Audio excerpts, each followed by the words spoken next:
Oh my goodness, I wasn't recording. I forgot to press record on Cubase early on just now. So we got to start this video all over again. Here we go. Okay. Hello there. My name is JD from Suit 2105. Welcome back to MixStream Online and another episode of Weekly Update Wednesdays.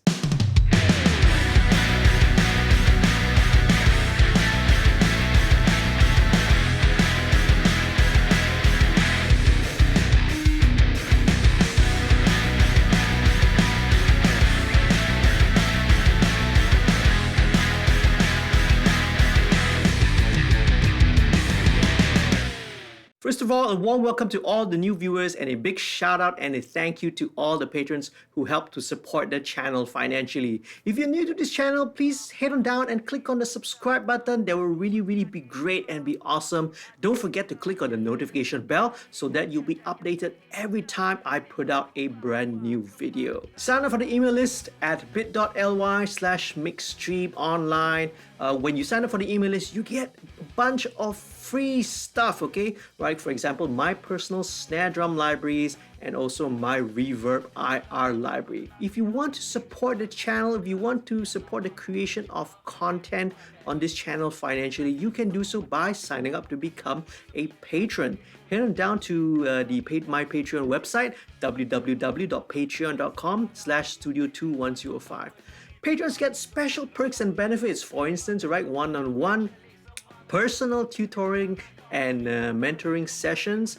You get exclusive behind the scenes content and also discount codes that you can use towards any of the services here at Studio 2105. Good news for all of you out there, right? Due to popular demand and request, I have decided to extend the deadline for the Samsung Satellite USB microphone contest and giveaway. So for those of you who could not meet the deadline, okay, you still have a chance to win yourself, right? One of these guys here. This is the Samsung Satellite USB microphone, okay? So check it out. If you want to find out how you can win yourself this microphone, head on down to this video, right? You can check it out. All the details, the contest details are there. All you need to do is to be a subscriber and to record a voice acting video of yourself, okay? Now it could be anything from a corporate script, it could be a funny cartoon, right? You could play a character, right? Or it could even be something dramatic as well. Show everyone your talents, right, in voice acting, right, and stand yourself a chance to win a Samsung Satellite USB microphone. If you're a regular viewer on this channel, I'm pretty sure you have probably tried your hand at mixing sometime in your life or in your career. Now, some of you might be professionals who are doing this on a day-to-day basis. Some of you may even just be starting out, right, learning how to mix, right, and beginning your journey down this path of music production. Now, doesn't matter whether you are a professional or whether you are just starting out, okay? This week's featured question is going to be relevant to you. How do I know when a mix is finished? All right, I love this question. You know, there's a saying that goes, a mix is never finished, it is only abandoned. Okay, now, while it's a joke that runs around the audio engineering circle, there is actually a measure of truth in it.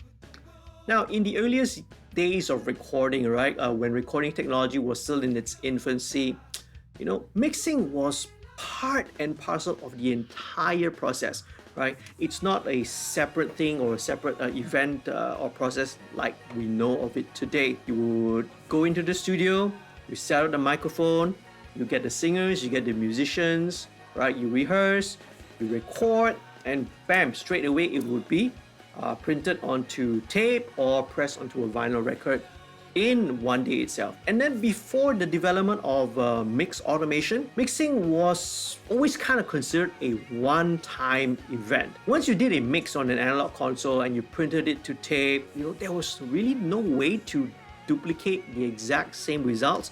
Now, this is even though you took notes, you took careful measurements, you took careful notes of the exact settings on all the outboard gear or the fader settings.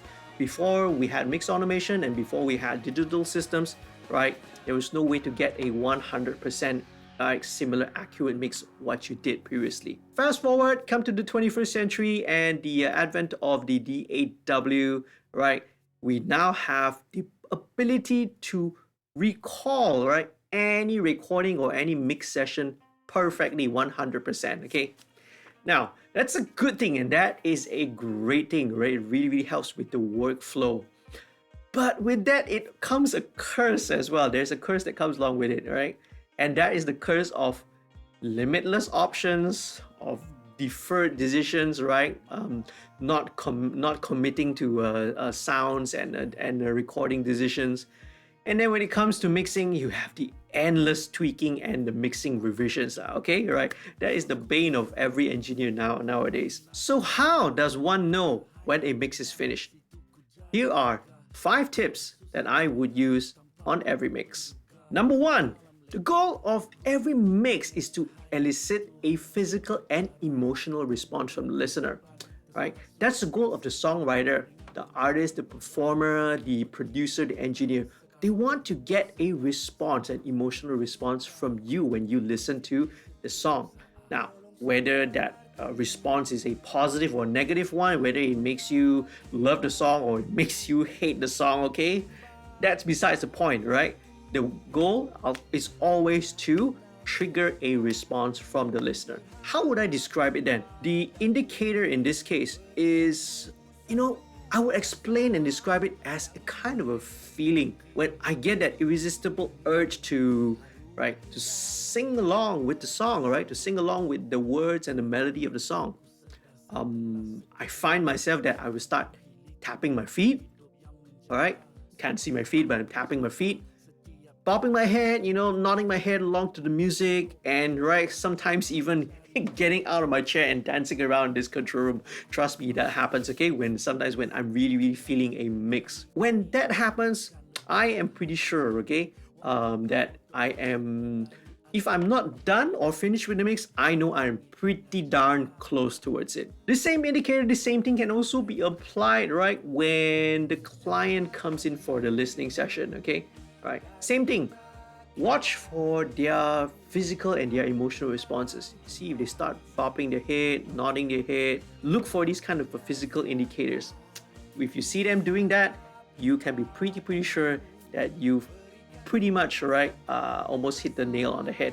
Number 2, the second indicator, the second tip, is whenever I notice, I get to a point where whenever I make a mix move, right, be it a fader move or any kind of tweak or alteration, and I notice that it doesn't improve the sound or simply it makes it sound worse, okay? It's either of these two things. You could be tweaking the mix endlessly and you could never ever be happy about, but there comes a time where sometimes the best thing to do is to just simply leave things the way they are, okay?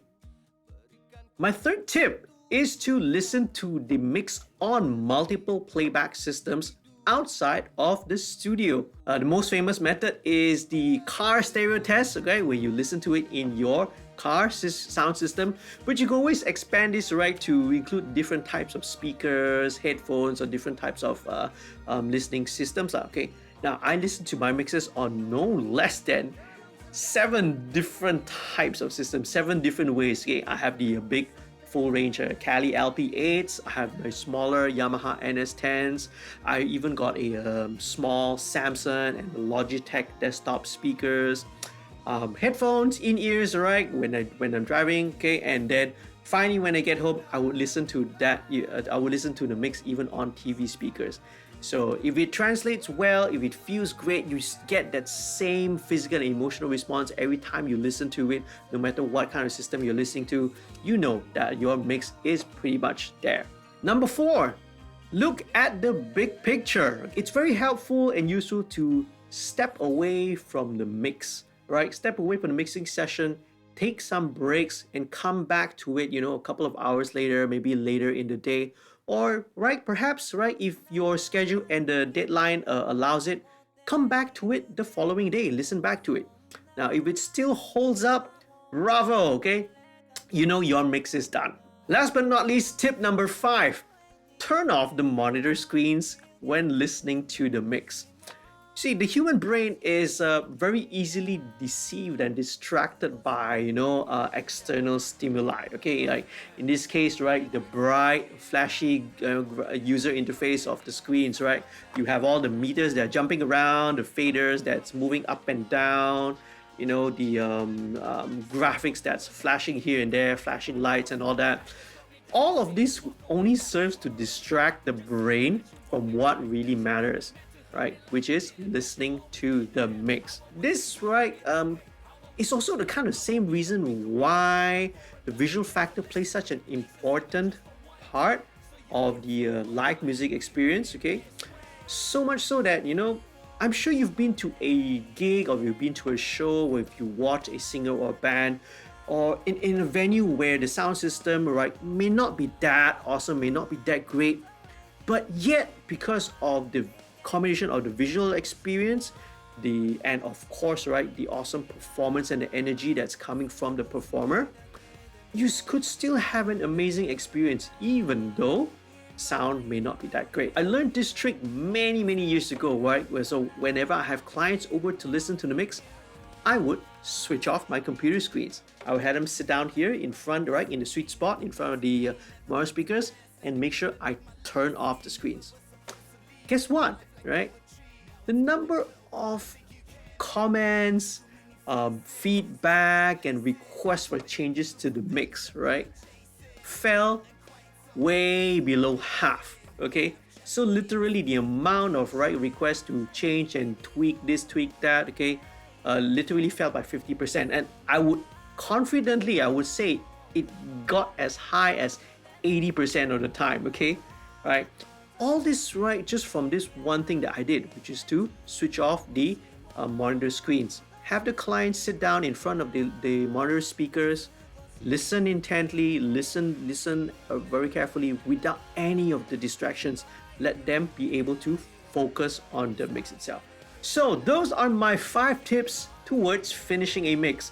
What are the challenges that you face when it comes to knowing whether or not a mix is done? And what are the strategies that you've adopted, that you've applied to help you overcome them? I'd love to hear your ideas, your feedback. What are your strategies? What are your tips and tricks that you would like to share with me, with the rest of the community out here? Let me know in the comments below. Alright, that brings us to the end of this week's episode of Weekly Update Wednesdays. Thank you ever so much for watching. You are a awesome and a wonderful audience and a wonderful community, okay? Again, please leave your questions and your feedback down in the comments below. Check out the rest of the videos that I have on this channel. Please leave a like if you found this video useful and informative. Do share it with your friends. And remember, if you haven't done so, right, do subscribe and click on the notification bell. Right, consider signing up to become a patron as well. Once again, www.patreon.com/studio2105. Okay, remember, Samsung Satellite Video Contest, right, is still on. Okay, you can win yourself this microphone. And to every one of you out there, stay safe. Remember to wash your hands, take care of your health, your personal hygiene, your social distancing. Right, things are getting better. I can feel it. It feels right. Everyone has got a feeling that we're turning a corner, right, in this whole global pandemic, right? And that is great. Okay, I'll see you soon in the next video. Happy recording and mixing. Peace, love, and music.